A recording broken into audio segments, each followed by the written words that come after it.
Friends, આજે આપણે બનાવીશું ઇન્સ્ટન્ટ રક્ષાબંધન સ્પેશિયલ કેસર પેંડા। તો ચાલો આપણે રેસીપીની શરૂઆત કરીએ। એના માટે મેં 1 બાઉલ ખાંડ લીધેલી છે, સેમ 1 બાઉલ નાળિયેરનું છીણ લીધેલું છે, કેસરનું દૂધ એડ કરીશું। કેસરને મેં ગરમ દૂધમાં ઓગાળેલું છે। આપણે એને પ્રોપર મિક્સ કરી લઈશું।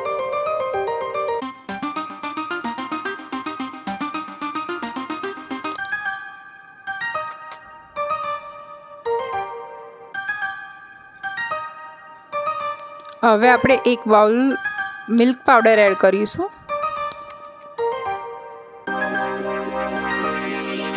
અને તેને સરસ રીતે મિક્સ કરી લઈએ। હવે આપણે તેના આ શેપ આપી દઈશું।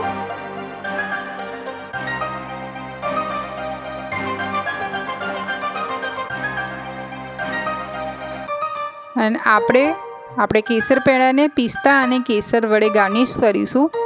તો મારી રેસીપી રેડી થઈ ગઈ છે। તમને મારા કેસર પેંડા ગમ્યા હોય તો મારી ચેનલને લાઈક અને સબસ્ક્રાઈબ કરવાનું ભૂલતા નહીં। તમારા ફેમિલી અને ફ્રેન્ડ્સે મારી ચેનલ શેર કરવાનું ભૂલતા નહીં। અને મારી ચેનલ પર નવી રેસીપી જોવાનું તો જરાય ના ભૂલતા। Thank you.